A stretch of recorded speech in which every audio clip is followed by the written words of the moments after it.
마태복음 28장 제일 뒤에 있는 구절이죠.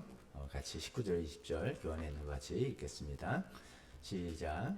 그러므로 너희는 가서 모든 민족을 제자로 삼아서 아버지와 아들과 성령의 이름으로 침례를 주고 내가 너에게 명령한 모든 것을 그들에게 가르쳐 지키게 하여라.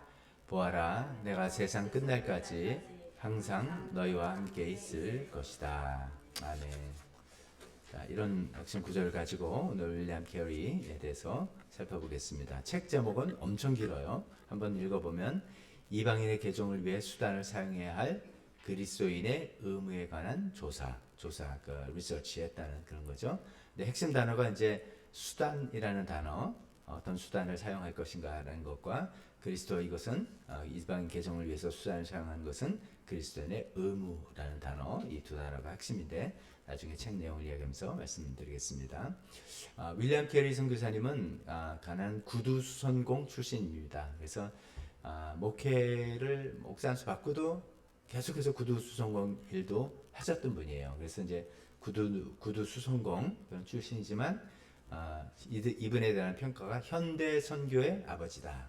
현대 선교, 그러니까 선교를 옛날부터 했겠죠. 근데 현대식의 설교의 그 프레임을 제시한 그리고 시작한 분이다. 그래서 현대 선교의 아버지다라고 불림을 받습니다. 이분에 대해서 한번 좀 살펴보겠습니다. 먼저 시대적 분위기 살펴보면 다른 사회상보다는 그 당시 선교에 대해서 어떻게 생각하고 있는지 이거 중심을 살펴보겠습니다.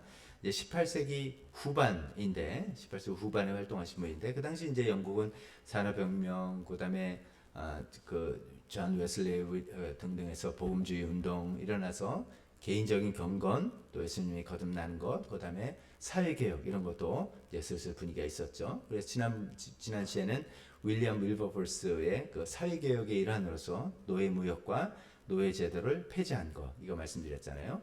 그때 이제 윌버포스의 같이 도와준 분이 클래팜 공동체라고 여러 이제 지적인 엘리트들이 신앙 좋은 지적 엘리트들이 여러 가지 역할을 했다는데 그분들의 노력으로 이제 우리는 흔히 알기에 노예제도 이야기만 알지만 그뿐만 아니라 영국 사회에 이제 잘못되고 있는 많은 사회적인 문제, 뭐 감옥소가 너무 열악하다든지 그 공교육을 한다든지 등등 여러 가지 사회 개혁을 이끌고 있었습니다. 근데 그렇게 이제 사회 개혁이 개인적으로 예수님을 거듭나서 영접을 하고 사회적으로 변화를 하고 하지만 해외 선교만큼은 아직까지는 관심이 미치지 못하던 그런 시기였다라고 말씀드리겠습니다.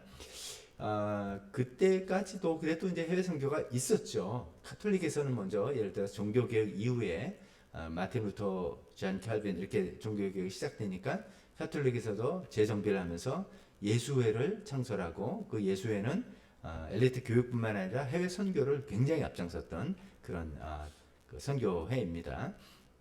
그래서 카톨릭에서는 예수회도 있었고 우리가 살펴본 것처럼 진젠돌프와 모라비안들 이분들도 자비랑 선교 특히 굉장히 많이 했다고 알려졌지 않습니까? 그렇게 이제 없었던 건 아닙니다. 근데 이제 좀 제한되었던 거고 영국 중심으로 한다면 영국의 주류 교회는 전국 성공회죠. 주류 교회가 영국 성공회만 해도 당시 어떤 분위기냐면 영국 이제 식민지를 많이 이제 개척을 했는데 거기에 식민지에 영국 사람들이 이제 가서 식민지를 관리하지 않겠습니까?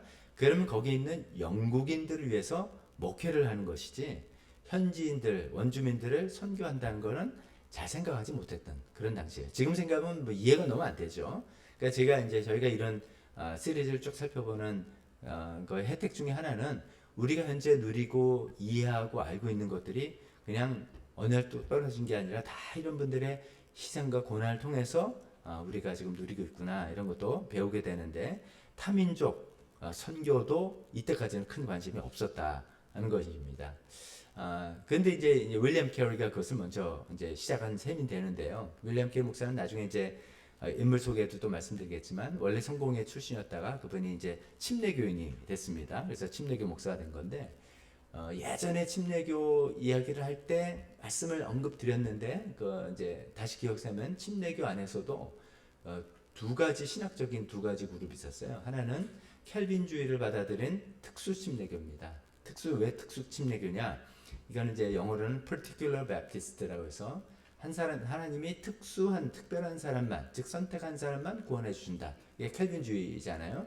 그래서 그런 신학을 갖고 있는 사람들을 특수 침례교회라고 하고, 아니다, 하나님은 모든 사람을 구원하신다. 알미니안주의를 받아들인 그 일반 침례교회, 제너럴 바프티스트, 이렇게 좀 같은 침례교지만 침례해 주는 방식은 똑같지만 신학적으로는 두 가지가 구분되어 있었어요. 근데 이제 윌리엄 캐리는 특수 침례교에 속했습니다. 네, 켈빈주의적이죠. 그러니까 이제 그 켈빈주의적인데 이 시대가 그러면서 이게 점점 그 좀 극단적인 하이퍼 켈빈이즘 이렇게 표현합니다. 초 켈빈이즘이죠. 그래서 이제 이렇게까지 생각하는 거예요. 하나님께서 만약에 이방인을 구원하시려고 한다면 우리 도움 없이도 얼마든지 하실 수 있다. 하나님 얼마나 주권을 갖고 계시냐. 그러니까 우리가 그 하나님의 일에 우리가 그렇게 관심 쓸 필요 없다. 그 하나님이 하실 일이다. 이렇게까지 생각한 거예요. 그래서 이제 인간으로서 우리가 그 일을 돕기 위해서 또 협력하기 위해서 어떤 이 역할을 해야 된다. 그걸 이제 윌리엄 캐리는 여기 수단, 영어로 means라고 하는데 그 수단을 쓰는 거를 아예 좀 무시하는 그런 분위기였습니다. 심지어 이제 유명한 예화로 이런 이야기했습니다. 교환에는 없는데 이제 윌리엄 캐리가 이제 목사가 되고 난 다음에 젊은 시절에 어떤 지역 목회자 모임에서 우리가 해외 선교 해야 된다. 그리고 해외 선교는 각 교회가 좀 의무사항처럼 우리가 좀 해야 되지 않을까 막 그런 제안을 했어요. 그랬더니 아주 나이 드신 좀 무게감이 있는 목사님이 이렇게 꾸짖으신 거예요. 젊은이 앉게나. 서서 이제 발언했겠죠.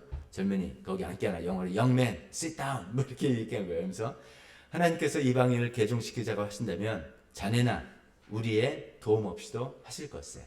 이게 이제 이렇게 알려진 예화예요. 얼마나 좀 찬물을 끼얹는 그런 것입니까? 결론적으로는 윌리엄 캐는 거기에 주눅들지 않고 나중에 이제 선교를 한 사람입니다. 이게 당시에 이제 교계 해외 선교에 관한 분위기였다라고 말씀드리겠습니다. 교계뿐만 아니라 세 번째는 동인도 회사. 영국이 이제 식민지 개척하면서 영국 군대가 간 게 아닌 거 우리가 알죠. 동인도 회사라는 주식 회사를 세운 거예요. 그래서 주식 회사 안에 뭐 군대도 있고 행정관도 있고 다 해서 회사가 이 식민지를 개척하는 그런 이제 형태로 식민지 개척을 했는데 동인도 회사 입장에서는 해외 선교를 반대한 거예요. 왜냐하면 괜히 이제 예를 들어서 힌두교죠. 인도에 우리가 동인도 회사를 설립해서 이익을 추구하고 있는데 거기에 기독교로만 믿게 막 포교 활동을 하면 힌두교인들이 반발하게 되고 그러면 종교 문제 때문에 시끄럽게 되고 안 된다. 식민지 통치의 안정을 위해서 선교사 입국조차 허락을 하지 않았던 거예요. 그래서 이제 처음에 이제 인도를 갔다 했는데도 사실은 인도가 아니라 덴마크 영에 있는 인도 지역으로 가셨던 거예요. 이제 그랬다가 나중에 이제 시간 훗날 거기 이제 제가 쓴 것처럼 훗날 클래팜 공동체 로비로 선교 입국 및 활동을 허용한다는 그 조항을 삽입했다. 이게 뭐냐면 이제 동인도 회사는 이제 회사니까 영국 의회에 일정 기간 동안 계속 이것을 허가를 받아야 될 거 아닙니까? 이제 우리가 회사를 운영한다는 이 허가를 받는데 그를 갱신하는 때 의회에 갱신할 때 클래팜 공동체, 윌버포스 이런 사람들이 역할을 해가지고선 선교사 입국을 허용하는 조항을 넣지 않으면 이거 갱신 못 해준다. 뭐 이런 식으로 로비를 해가지고 나중에 것이 허락이 돼서 이제 선교사들이 마음 놓고 갈 수 있게 된 것이죠. 자, 그런 이제 시대적인 분위기였다라고 아시고, 그 다음에 두 번째 인물 소개 윌리엄 캐리 1761년에 태어나서 1834년에 돌아가신 그런 분입니다. 가로일바 성장 배경 보시면 영국 노샘스턴의 아주 작은 마을에서 가난한 집안에서 태어났다 그래요. 아버지가 직조공, 그러니까 사람혁명 그 공장에서 직조공이니까 무슨 큰 돈이 있겠어요. 그런 가난한 집안에 태어나서 정규 교육도 받지 못한 분이에요. 그래서 14살 때부터 구두 수선공 견습생으로 일을 시작했던 사람입니다. 14살 그 어린 나이. 옛날에 이제 영국 산업혁명 했을 때 어린 아이들 아동의 노동을 금지한다 이런 현대 같은 그런 인권이 없었죠. 그래서 다들 아이들 노동에 투여되고 그때 이제 그런 끔찍한 사건들도 많았다고 합니다. 이제 집집마다 이제 굴뚝이 있는데 굴뚝 청소하려면 이제 굴뚝에 올라가서 이제 청소를 막 하다가 그거 이제 어른들이 하기 힘드니까 아동들이 많이 했는데 아이들이 굴뚝 청소하다가 떨어져서 죽는 일들이 비일비재했다고 합니다. 아니 그런 것도 이제 사회법으로 이제 많이 개혁을 한 것인데 하여튼 14살 때 이제 구두 수성공으로 일을 시작해서 평생 그 일을 했던 분이죠. 이분이 정규 교육은 받지 못했는데 머리는 되게 비상한 분이었던 것 같아요. 특히 독학으로 공부하는데 언어에 탁월한 재질이 있었던 것 같아요. 독학으로 라틴어, 그리스어, 히브리어, 그런 뭐 영어는 당연하지만 다른 나라 언어까지도 많이 익혔던 그런 언어에 굉장히 감각이 뛰어난 것 같아요. 그래서 나중에 인도 가서 성경을 많은, 인도에 또 언어가 많지 않습니까? 많은 언어로 번역할 수 있었던 것 같습니다. 자, 그렇게 성장했던 분인데 두 번째 회심은 18살 때 구두 견습공 동료가 끊임없이 전도한 거예요. 그 당시 분위기는 이제 영국에 태어났으면 성공회가 국교니까 다 그냥 뭐 교회 다니고 다 하는 거예요. 근데 생명력은 없는 거죠. 근데 이 동료는 이제 진짜 예수 믿은 그런 사람이었겠죠. 그래서 계속 예수님 믿으라고 전도를 했고 처음엔 좀 저항됐지만 내가 다니는 교회에서 뭐 사실 그냥 뭐 아무 의미도 없이 형식적으로 예배 드리는데 이 친구 말 들어보니까 아니구나 라고 생각해서 예수 그리스도를 개인적으로 영접하게 됐다고 합니다. 그런 후에 이제 성공해서 성공이 여긴 좀 아니다라고 생각해서 침례교로 전향을 했는데 그게 특수 침례교, 아까 말씀드린 캘빈주의 특수 침례교며 그것을 전향하면서 자기가 정말 자기 생애를 예수님께 드리겠다고 결단했다고 합니다. 그다음 3번 목회와 선교 비전의 시작. 23살 때 이제 침례교에서 목산수 받았습니다. 목산수를 받았으면서도 제가 정확한 사정 모르지만 구두 수송공 일을 계속 했다고 합니다. 그러니까 낮에는 구두 일하고 밤에는 성경 연구하고 또 목회도 하고 학교에서 가르치기도 하고 막 이제 그렇게 열심히 살고 있는데 그분에게 이제 이 해외 선교에 대한 선교라는 관점에서 생애 전환점이 된 거는 어떤 한 책을 읽은 거예요. 그 책은 이제 우리도 뭐 어렸을 때 다 들어봤고 읽어봤고 했을 책. 영국의 쿠쿠 선장의 항해기.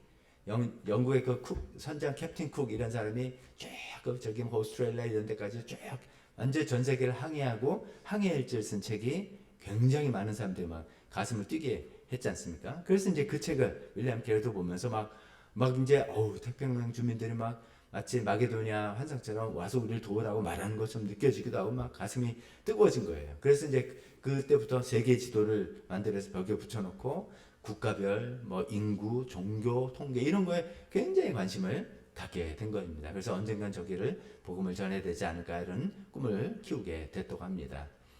그러면서 4번 이제 본격적으로 활동을 시작한 게 4번 책을 쓰고 설교를 하고 선교회를 창설한 일입니다. 그가 이제 31살 때던 1792년도 봄에 저희가 이제 앞에 이 본문을 하면 책, 이름 제목이 긴 책, 이 책을 썼어요. 책 내용은 제목은 긴데 분량은 이제 78페이지, 87페이지, 팸플릿 형식의 이제 짧은 책입니다.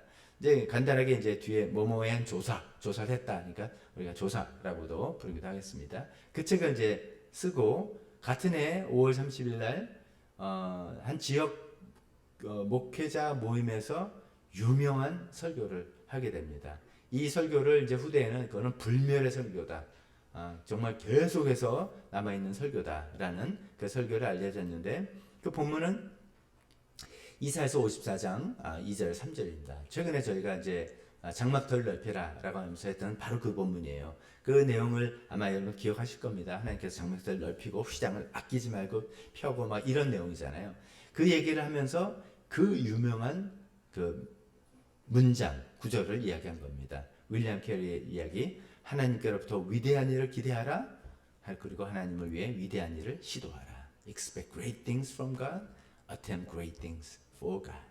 그 이제 그런 컨텍스트에서 이제 그런 얘기를 한 겁니다. 뭐 그런 설교를 했는데 참석했던 목회자들은 이제 감동을 받고 이제 감동을 받았지만 이게 선교회라는 것을 한 번도 이해 없어요. 그런 단체가 없었어요. 그러니까 이거를 뭐 가게 해야 되는데 어떻게 하란 말이냐 잘 모를 때 이 사람들을 이제 설득해서 우리가 침례교 이제 특수 침례교 선교회를 창설해서 우리가 조직을 짜고 그래서 기도를 하고 모금을 하고 선교사를 파송하고 계속해서 후원을 하고 이런 시스템을 만들자라는 것을 제안한 거예요. 참 대단하죠. 그 머리에서 그렇게 나와서 그걸 제안해 가지고 자기가 또 1호 파송 선교사로 가게 된 거예요.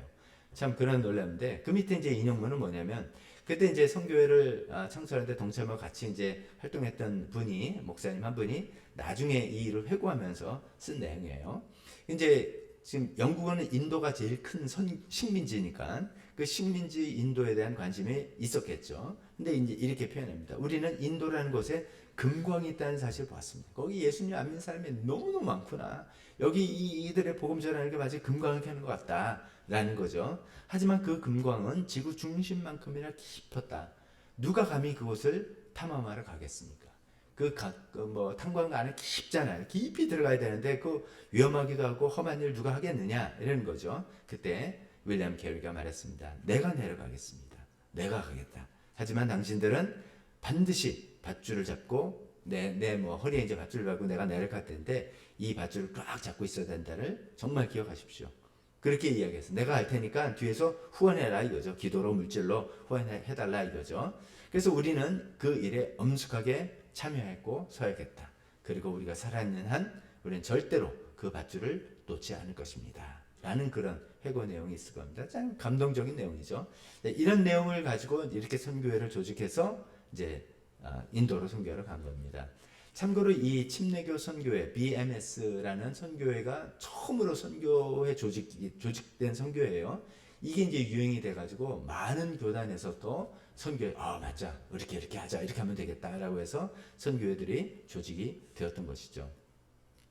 그리고 이런 것들이 사실 이제 우리나라에 구한말 때 우리나라의 미국과 호주와 우리나라는 주로 미국, 캐나다, 호주에서 선교사들 왔는데 그분들 다 이런 선교회의 후원을 통해서 오신 분들이니까 여기에 우리가 빚을 졌다고 해도 과언이 아니겠습니다.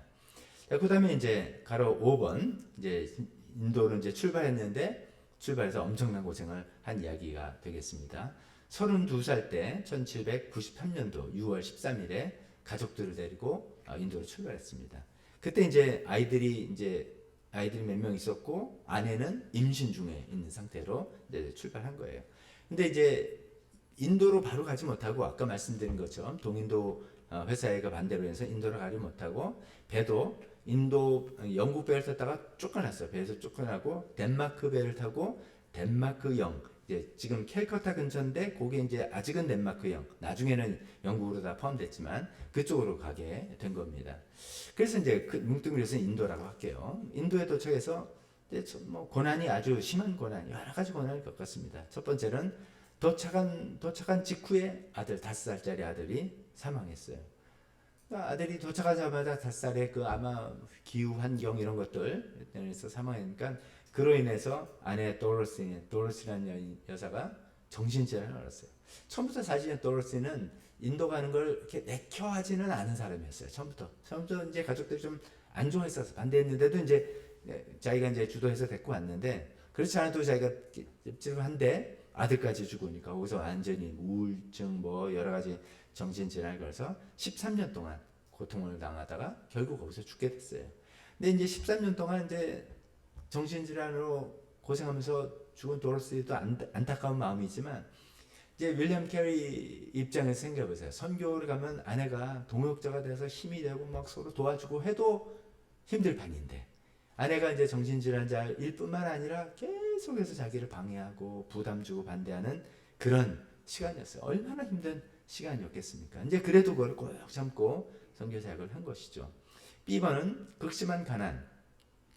선교비를 우리가 후원하겠다 하는데 이게 뭐 이제 선교회 조직했지만 기도로 후원하겠지만 선교비가 처음이니까 이게 이제 잘 많이 모이진 않았겠죠. 그리고 이제 보내주면 그거 뭐 전달되는데 시간 걸리고 하여간 선교비 지원 부족으로 가난에 굉장히 고생을 한 거예요. 7개월 동안 5번이나 이사를 다니고 말라리아 때문에 고생도 하고 그런 이제 고생 많이 했고 세 번째는 또 알려진 인쇄소 대화재 세람포는 어떤 지역이에요. 그가 이제 정착했던 지역인데 거기서 이제 좀 자리 잡히고 이제 조금 지난 다음이에요. 거기서 이제 이분이 번역도 하고 인쇄소를 만들어서 출판도 하고 뭐 이렇게 이제 한 건데 20년 동안 번역한 원고, 성경, 또 인도의 문법, 인도 언어가 전혀 체계화되어 있지 않을까. 우리 선교사들이 그런 역할을 많이 하잖아요. 현지 언어를 문법을 만들고 성경 번역을 위해서 그런 거 하잖아요. 그런 문법서, 성경을 이제 번역했던 판본 이런 것들이 막 이제 인쇄소 가지고 있었는데 이게 이제 홀라당 다 타버린 거예요. 그러니까 20년 동안의 노력이 수포로 돌아간 것 같은 그런 느낌이었죠. 그랬는데 윌리엄 캐리가 거기에 낙심하지 않고 이렇게 말했다는 게 유명한 이야기입니다. 손실은 크다. 하지만 길을 두 번째로 가는 것은 첫 번째보다 더 쉽고 확실하게 할 수 있다. 한번 불탔지만 다 불탔지만 우리가 다 한번 해본 일이니까 다시 하는 거는 전부터 쉽다. 이런 거죠. 굉장히 긍정적인 믿음의 사람이죠. 이 일이 실제로 가치 있는 것은 하나도 잃지 않은 것이다. 실제로 가치 있는 건 하나도 잃지 않은 것이다. 다 내 머리 있고 우리가 경험에 쌓여있다. 이런 거죠. 우리는 낙심하지 않습니다. 사실 모든 언어로 작업이 이미 다시 시작됐다. 이제 보고하면서 하는 얘기죠. 우리는 낙심하였으나 절망하지 아니하노라. 이런 식으로 표현해서 다 믿음으로 굳게 서고 사람들을 격려해서 그 일을 또 계속 해 나갔다고 합니다. 하여간 이런 고생을 많이 했던 시간들을 보냈습니다. 그 다음에 6번에 이제 알려진 게 세럼프루 공동체. 우리가 지난번에도 윌버포스의 놀라운 그 노예제 폐지라는 엄청난 일, 혼자 한 게 아니라 클래팜 공동체가 함께 했다는 것처럼 윌리엄 캐리 인도 사역도 혼자 한 게 아니라 적어도 3인방, 세 사람의 공동체, 그리고 그를 따르는 많은 사람들을 함께 이루어냈다는 것입니다. 1800년대부터 세럼프루, 당시는 덴마크 영이었는데 캘커타 근처에 있는 지역이었습니다. 글로 이제 옮겨서 소위 세럼프루 트리오, 3인방이라고 해도 되겠죠. 이 공동체를 이루었어요. 그 윌리엄 캐리하고 조슈아 마시맨, 윌리엄 워드 이런 세 사람이 우리가 함께 이 사역을 하자라고 해서 이게 이제 말로만 그렇게 하자라고 아니라 이들이 세럼프와 협정, 컨트랙 같은 거를 쓰고 서명했어요. 서명해서 이 컨트랙, 이 협정대로 우리가 계속해서 신실하게 이걸 지켜 나가자라고 해서 그걸 잘 해 나갔습니다. 그 내용들은 공동생활한다. 우리 각자 활동하지 않는다. 공동생활한다. 두 번째, 모든 수입, 선교 후원이나 모든 사업에서 나는 수입들은 공동관리한다. 세 번째, 자립하려고 노력한다. 선교 자금에 의존하는 게 아니라 인쇄소, 학교, 농장 등등 이런 활동을 해서 수익을 창출해서 우리가 이 선교 사역을 자립할 수 있게 나가자. 뭐 이런 거고. 그 다음에 우리만이 아니라 현지인 사역자들을 양성해야 된다. 우리는 그걸 목표로 하자. 그래서 나중에 이제 대학교도 세우게 되는 거고요. 그 다음에 현지 문화를 존중하자. 그래서 그들의 언어를 배우고 그들의 복직을 따르고 이렇게 하자. 등등 이런 내용들을 다 담아서 세 사람이 사인하고 정기적으로 이거를 리뷰하고 또 리뉴하고 이랬다고 합니다. 이게 이제 선교의 팀 미션에 굉장히 좋은 샘플이 된 거예요. 그래서 이제 참 이런 모델들이 있으니까 선교사 가서 이제 선교를 어떻게 혼자가 아니라 팀을 같이 할까인지 잘 보여주는 좋은 예가 되었다고 말할 수 있겠습니다. 그 다음에 이제 7번, 그분의 이제 사역 열매가 이제 슬슬 맺어지기 시작하는데 어떤 건지 뒷페이지 보시면, 첫 번째 개종자, 뭐 예수님 믿게 한 사람이 7년 만에 나왔어요. 뭐 7년, 그러니까 뭐, 어떻게 했어요? 7년 동안 열매가 없으면 이것도 되게 힘든 거 아닙니까? 근데 참 인내하고, 이분은 참 인내의 화신 같아요. 7년 동안 인내해서 1800년대 첫 번째 개종을 하고, 그 이후로는 뭐 어느 자료를 보면 600명이라고 하는데 그 자료는 정확히 모르겠습니다. 수백 명을 예수님께로 인도한 열매를 맺었죠. 두 번째는 성경을 번역하고 인쇄를 많이 했어요. 인도는 뭐 얼마나 언어가 많습니까? 그래서 힌두어, 벵골어, 캘카타에 있는 벵골어, 그다음 고대어라고 하는 산스크리트어 등등 여러 가지 방언들을 다 배우고 문법을 체계하고, 그래서 그 언어로 성경을 번역하고, 번역만 하면 뭐합니까? 이 책이 성경이 돌아다녀야 되잖아요. 그러니까 그걸 인쇄해서 보급한 큰 열매를 맺었죠. 그 다음 C번, 세럼프루, 그들이 정착한 지역에 대학교를 설립했습니다. 이게 아시아 최초의 기독교 대학이에요. 목회자 양성을 위해서 세운 대학이에요. 그래서 목회자뿐만 아니라 아직 믿지 않는다도 와서 이제 이들을 이 사회의 엘리트를 키워야 된다라고 해서 설립을 한 것이죠. 그다음에 D번은 사티라고 여러분들 들어보셨죠? 인도에 지금은 없어졌죠. 옛날에 이제 남편이 죽으면 아내는 남편과 함께 화장 내지 매장하는 그런 제도를 사티라고 하잖아요. 이제 윌리엄 캐리가 인도를 가보니까 그러고 있는 거예요. 너무 이게 말이 안 된다. 그래가지고 이거는 말도 안 된다. 그래서 이거를 폐지하는 운동을 25년 동안 투쟁해서 결국 1829년에 이 사티브이 법적으로 폐지됐다라고 합니다. 그 다음에 이제 2번 여성교육, 인도 사회에서는 관심 없었던 여성교육이라든지 유아 살해. 이게 뭐냐면 겐지스강에 이제 말이 마음에 안 드는 애가 태어나면 애기 원치 않을 때 태어났다든지 뭐 그런 경우 있잖아요. 그러면 그냥 겐지스강가에 그냥 버렸다는 거예요. 그래서 뭐 강가에 애들이 둥둥 떠 있기도 하는데 그런 거 이제 못하는 사회적 운동하고 또 이분은 이제 구두 수성공이면서 언어학자면서 식물에 또 관심이 많아가지고 그 식물원도 설립하고 등등 그런 여러 가지 일들을 그러니까 이제 영혼 구원의 사역뿐만 아니라 여러 가지 포괄적인 사역이죠. 교육 사업, 사회개혁 사업을 했던 그런 분이라고 볼 수 있겠습니다. 그래서 이제 마지막으로는 이분을 이제 윌리엄 캐리를 현대 선교의 아버지다라고 하는데 뭐 때문에 어떤 요소들 때문에 현대 선교의 아버지라고 하는가 몇 가지 정리해 보면 첫 번째 선교회를 조직했다는 면에서 이게 굉장히 큰 역할입니다. 선교를 개인적으로 하거나 이제 한 교회가 하거나 그 교단이 하거나가 아니라 선교회를 조직해서 정말 이 선교를 조직적으로 하자. 이게 최초의 일이기 때문에 이렇게 현대 선교의 아버지라 불리고 두 번째는 신학적 또는 실천적으로 전환을 시켰다는 거예요. 제가 아까 말씀드렸죠.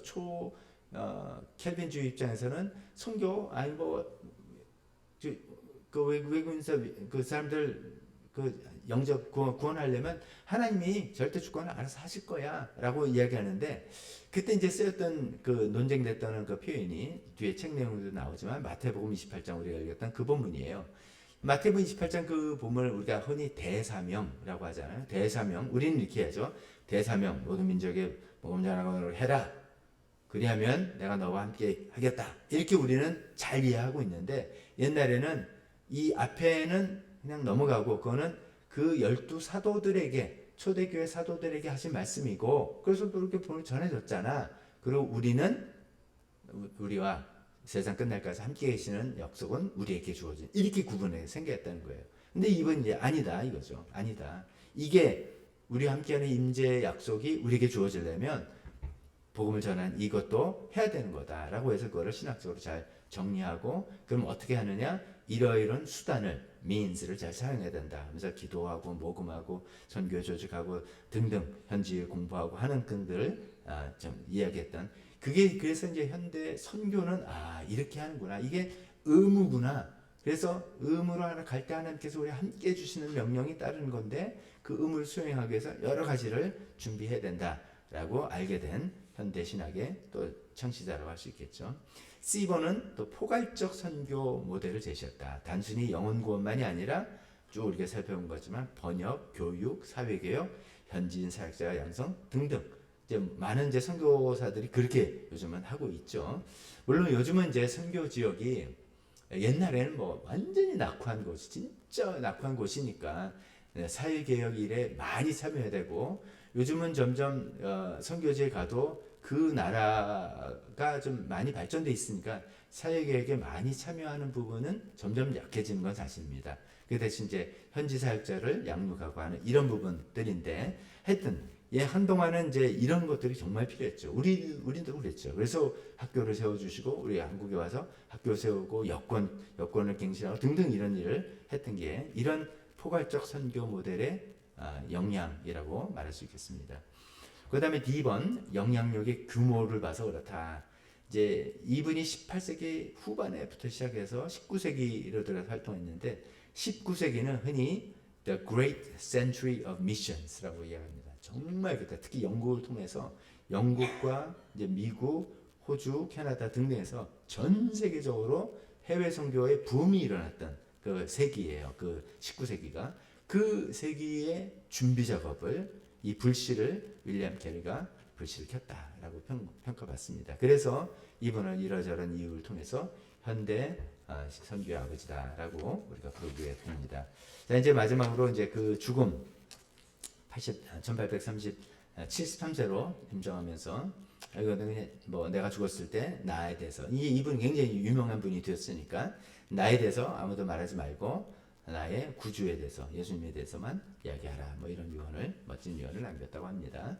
이 책의 내용이 다 벌써 들어와 있는데 정리해서 이야기해 보면 이 긴 이름인데 핵심이 수단과 의무에 대한 조사다 이렇게 생각하면 되고, 이 책은 현대 선교학의 아주 기초 문서로 평가받는 그런 책입니다. 강조하고 싶은 건 이제 두 단어죠. 의무와 수단인데, 의무를 회복시켰다는 데 굉장히 중요한 의의가 있는 거예요. 그분이 이제 그 책 안에 이런 얘기예요. 대사명을, 마태복음 28장 대사명을 사도들에게만 국한하면 내가 항상 너와 함께 있으라는 이 약속도 사도들에게만 국한돼야 되는데 말이 안 되지 않냐. 우린 뭐 함께 있는 거 이거 맨날 좋아서 하는데, 그렇다면 대사명 이것도 반드시 우리에게 의무로 다가오는 것이다 라고 강조를 했던 것이죠. 그게 마치 이제 젊었을 때 그가 선교 의무에 대해서 얘기했을 때 그 나이 많으신 목사님이 그 자리에 앉아 막 하면서 했던 그 말에 대한 어떤 신학적인 응답이라고도 할 수가 있겠습니다. 두 번째, 이제 수단의 현대적 활용. 이게 이제 윌리엄 캐리의 거듭 말씀드리지만 정말 선교를 어떻게 할 것인지에 굉장히 큰 기여를 했다는 것이죠. 이렇게 책의 내용에 우리는 기도하는 것으로 만족해서는 안 되며 기도하는 것을 얻기 위해 수단을 사용하며 노력해야 한다. 우리가 보통 이제 영혼 구원에서 기도 열심히 하자. 그래서 기도는 뭐 언제부터 했는데, 기도하는 것만이 아니라 기도하는 것을 얻기 위해서 뭔가 수단을, means를 활용해야 된다라고 하면서 여러 그 수단들을 제시한 거죠. 그게 이제 선교회 조직도 그런 것이고, 선교회 조직을 통해서 기금도 모으고, 그 언어도 배우고, 또 선교사는 언어를 배워야 되고, 그 지역의 인구 분포가 어떤지 알아야 되고, 그래서 이 책에 이제 그런 내용이 있어요. 아까 쿠크 선장의 그 항해일지 보고 확 도전받았다 했잖아요. 그래서 세계 지도 놓고 막 맨날 이제 그림 그렸다 했잖아요. 그가 살던 당시에 이 책 내용에 보니까 세계 인구가 7억 3,100만 명이었다고 합니다. 그거는 이제 외부 자료를 알 수 있는 거겠죠. 근데 이제 종교별로 분류해 보니까 기독교, 범기독교죠. 천주교 다 포함해서 한 1억 7,400만 명, 이슬람이 1억 3천만 명, 유대교가 700만 명, 빼고 나면 이방인이라고 할 수 있는 사람이 4억 2천만 명이나 된다. 엄청 많다 이거예요. 이게 이제 많겠지가 아니라 엄청나게 많은, 우리 기독교 인구보다 훨씬 많은 이런 사람들 아직 예수님 모르고 있는데, 이거 우리가 이렇게 가만히 있으면 되겠느냐, 이런 걸 이제 숫자적으로 이렇게 확 보여준 그런 것이죠. 그래서 이런 선교회를 장처하고 이런 구체적인 여러 가지 수단들, 방법들을 이 책의 제시함을 통해서 선교는 이렇게 되겠구나라는 것들을 많이 도와준 아주 그 귀한 책이라고 할 수 있겠습니다.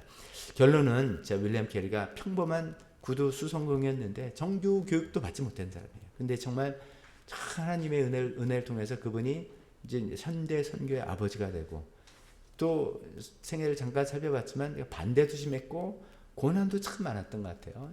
그 화재소, 인쇄소 불탔을 때 말이 쉽지, 사실 20년 단 사이에 홀라당 다 불탄 거거든요. 그럴 때 낙심하지 않고 절망하지 않고 또다시 일어서서 번역을 다시 하고 해서 그 일을 하고, 항상 가족적인 어려움, 가족사의 어려움 이런 걸 다 극복하고, 정말 그가 했던 설교처럼 하나님께 큰 것을 기대하고 하나님께 과감하게 큰 것을 시도했던 멋진 사람이라고 말씀드릴 수 있겠습니다. 기도하겠습니다.